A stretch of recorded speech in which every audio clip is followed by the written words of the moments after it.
Assalamualaikum. Hello. Today you're going to be with me, Madam Shaz, and we are going to look at how to attempt the new format of SPM Paper 2. Now for this video, we are going to look at part 1, which is the short message and email. Okay, now this question looks very much the same like PT3 question, okay, that you have done before. However, for this SPM level, of course, there is some catch that you just have to find out. Okay, let's take a look. For SPM English, you have 4 papers that you have to sit. But for today, we're going to look into paper 1, which consists of 60 marks, but the carrier marks is 25%. So let's have a look at part 1 in paper 2. For part 1, you have to answer either an email or a short message. Okay, so this is a compulsory question. The total mark for this question is 20 marks. Let's take a look at this email. It looks pretty familiar, right? But what actually makes a good email? Let's take a look at these tips. Begin your email with dear plus name, comma. For example, dear John, comma, or hi Ruby, comma. Begin your email with thanks for the reason you are writing, because normally you will have to reply to an email or a message. Okay, so don't start your email with hello, how are you? Start a new paragraph which contains one idea and followed by another paragraph which contains another idea. End your email with write soon and write down your name underneath it. To have a better understanding, let's do a little activity. Now this is a sample question. As you can see, there are some highlights here to show the task requirements of the question. Task requirements mean criteria. It's like questions in the question. Okay, alright, so you need to answer all the questions in the question in order to get full mark for task requirement. Okay, let's take a look at the question. You received an email from your new friend Amy, who has just moved to your hometown. Now the word Amy has been highlighted. That means you must reply to Amy. Hi, the school holiday is finally here. Let's go for a picnic with our friends. Where shall we go and what can we do there? To answer the question where shall we go, you need to mention the name of a place to have a picnic. And to answer what can we do there, you must mention at least 1 or 2 activities that you can do at the picnic. And the next question is what should we bring?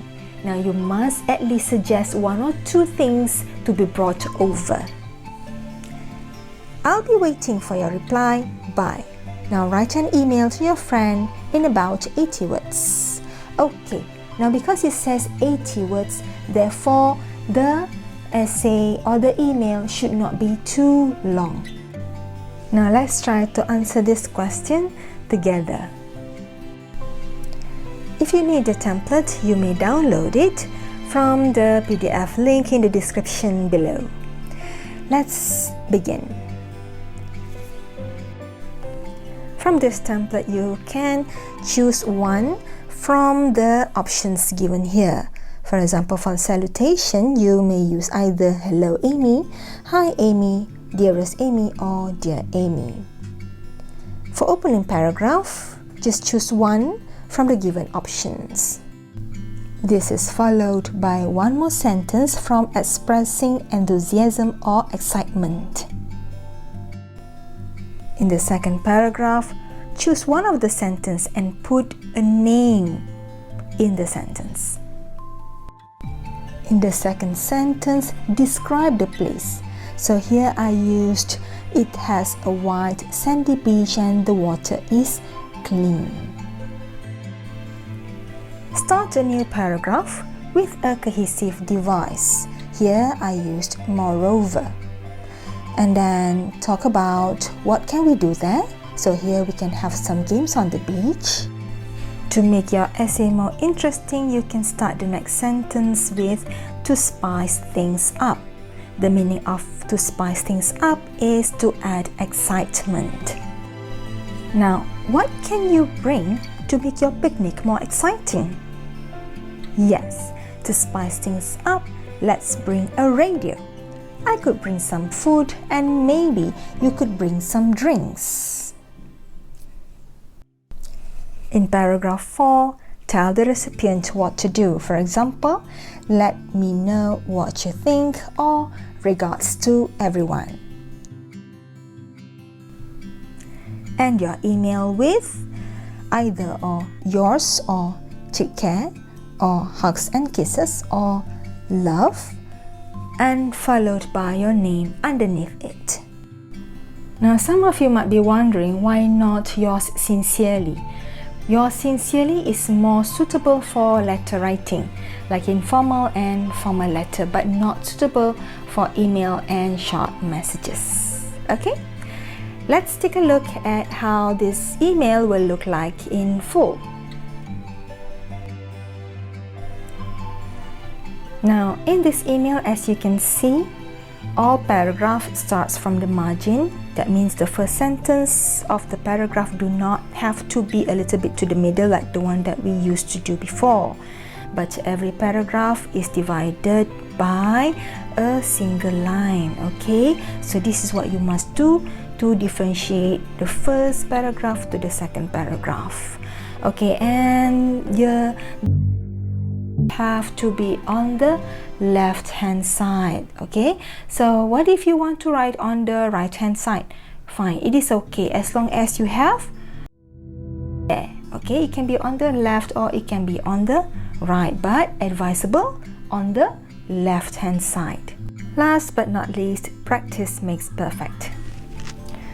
Now that you have seen the format of the email, okay, and some of the things and tips for you, I hope you will do some practices on it, because if you don't do a practice, it will be more difficult to get the right style of writing, because for email it is very communicative. That means it is very real life, and to get good marks for it, you need to sound very how should I say this, very realistic. Okay, it's like writing to your friend in real life, but the language has to be very good if you want to make to get good marks. Okay, so keep practicing. See you next time.